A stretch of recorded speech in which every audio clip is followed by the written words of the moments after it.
Hi, I have Bootsy, Apple, and Sherlock here with me. Somehow they know when the camera's out and they all want to be movie stars. But they are here to help me introduce this video, the title of which is, What Do You Feed Your Dogs? And she loves to shake hands, by the way. It's called, What Do You Feed Your Dogs? Because that's a question I am asked very, very often by people who follow my YouTube channel. The question should be, what do you feed your dog? And what should you feed your dog? And that's what I'm going to address, and I'll give you as much help as I possibly can. Ultimately, the decision is up to you. You'll decide what to feed your dog. And there are several steps.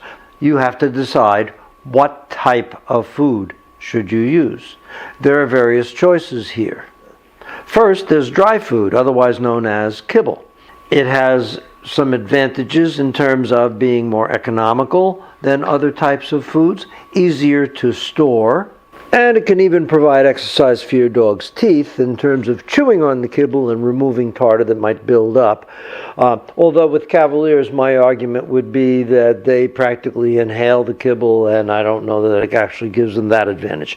It does require additional water to be provided for the dogs because it has virtually no water content of its own. Another choice is canned dog foods, otherwise known as wet foods. They do have a much higher water content, therefore it requires a greater volume of food to be fed and will of course then be more of a cost factor. Canned food has the same advantage as dry food in terms of storage until you open the can. Third choice would be semi-moist foods. Usually comes in pouches or tubes. Those generally have to be refrigerated. They are extremely fresh in terms of the ingredients you're going to find in them. There is more of a cost factor usually in feeding those. And again, they have a very high moisture content, so it does require a high volume of food. You can even get some semi-fresh foods in a freeze-dried or dehydrated form. Water does have to be added to them before they're fed to the dogs, but they are easier to store than other fresh type foods.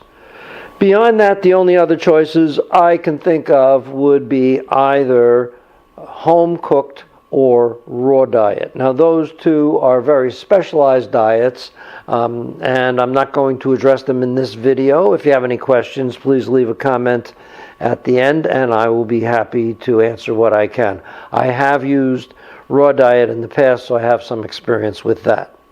The second decision you have to make is what brand to use.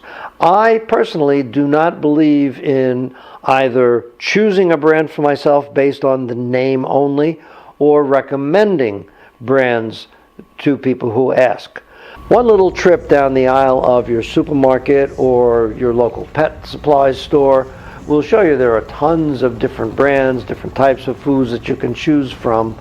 I look first at the ingredients. It's very easy to find out what ingredients are in the dog foods that you are considering. Virtually every brand has a website you can go to, and when you look at certain specific foods that they produce, you can look at the ingredients label. This is a picture of the ingredients label of the food that I am currently using, and I've used various brands. When I look at this ingredients list, I notice what the first few ingredients are that are listed. Those are the ones that are in the greatest quantity in the food. On this one, you'll see the very first ingredient is meat, in this case, turkey. But then you'll see things like chicken meal, turkey meal, and what in the heck is meal? I mean, it is a meal for the dogs, but that's not what we're talking about. When we're talking about meat meal in dog food, we're talking about a concentrated ground product that's made directly from meat and skin only. What I stay away from is when I see byproducts listed. Byproducts can include all sorts of other organs. You can find claws and beaks and those types of ingredients included. Meat meal is cost effective in terms of producing the dog food, which keeps the price down, and it also provides an extremely concentrated source of protein, which is very important to dogs. The second thing I notice is that in this particular dog food there are some grains included. I personally prefer not to go along with the current trend toward grain-free foods. There's some controversy about grain-free diets and how effective they are as dogs age. And so therefore, I like to play it safe and stick with the traditional diet, which includes some grains. I also notice in the ingredients list a lot of fresh fruits and vegetables, which are excellent natural sources of vitamins, minerals, other supplements that the dogs need. You'll also, as you go down through the list, you'll see some vitamin supplements listed. But the next thing I like to go to is what we call the guaranteed analysis, which you'll find on every dog food package. When you look at this guaranteed analysis, the first thing you might notice is that the protein content is a bit high, but certainly within the acceptable range. Normally, we like to see a protein content of 18 to 30%. Higher protein content is very appropriate for younger dogs. As they age, they may not need quite so much. If you have an older dog with kidney issues, you may want to keep the protein content down toward the low side because excess protein can have an adverse effect on kidneys if there is an issue. I also look for other micronutrients, especially important to me because Cavaliers can have heart issues. Taurine and the omega fatty acids, which are derived from fish oils, are very important. I like to see those listed in the guaranteed analysis. And you certainly want to take a look at the calorie content. And by the way, don't be confused by the KCAL, which stands for kilocalories. Kilocalories technically means 1,000 calories, but those are 1,000 of a different type of calorie from what we're used to. Our dietary calories that we talk about are synonymous with kilocalories. And that brings us to our third decision that you have to make, and that would be how much of the food should you feed your dog. There's a formula that's a little bit complicated. You know, I was a math teacher, so I handled it pretty well. But if you're not fond of like using exponents in a formula and you don't have a calculator that'll handle it for you, oh, I'm sorry. Dogs got a little less interest. I think they're more interested in the squirrels than they are in this, especially when it comes to calories. You should be able to find a handy little chart like the one you see here, which will give you an idea of what we call the RER, which is the resting energy requirements of the dog expressed in kilocalories or calories. And we use that RER as kind of a base amount. Now, this is the section of the chart that deals with the weight range of what Cavaliers are supposed to weigh, between 13 and 18 pounds. If you go down near the bottom, you'll see 17 pounds, which is what Apple weighs. So using Apple as an example, her resting energy requirement, or baseline, is 324 calories.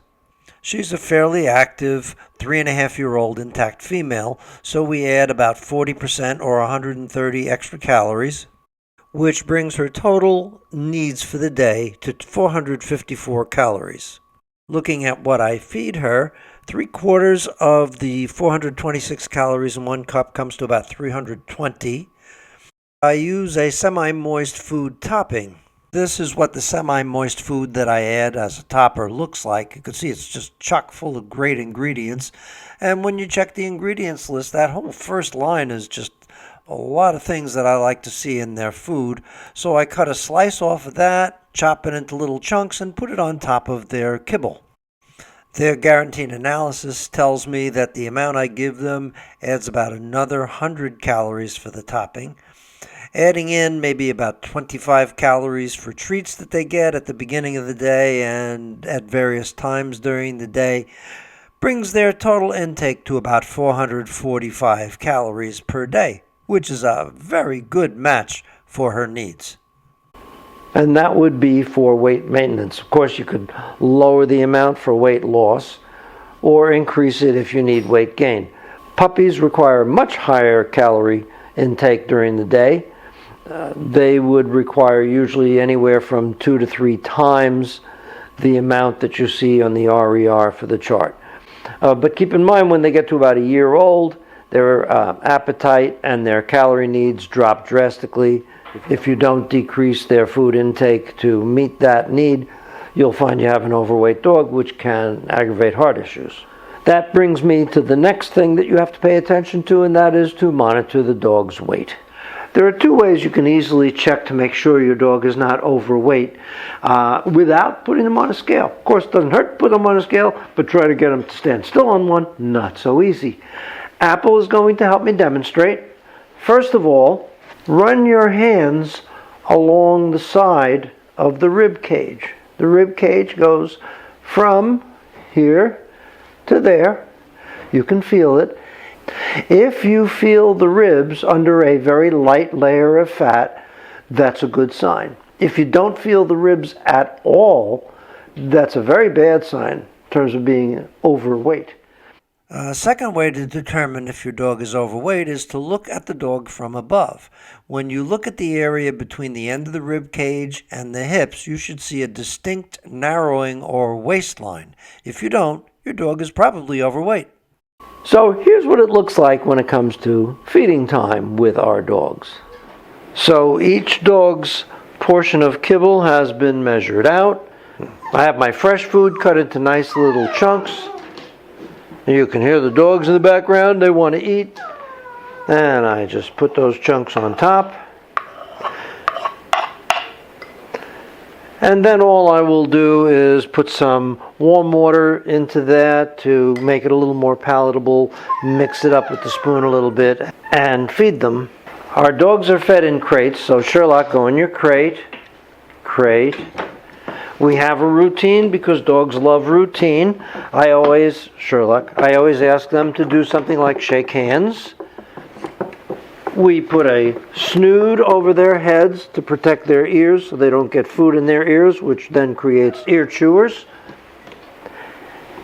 And the needs. And the use of the crate helps to, first of all, eliminate any arguments between dogs over the food. And it helps to focus their attention on their food so that even if you only have one dog, it's advisable to feed them in the crate. Well, we hope you found that interesting, and certainly we hope you found that helpful. And Apple and Sherlock convey those same greetings to you. Apple, you're a good girl. Sherlock, you're a good boy.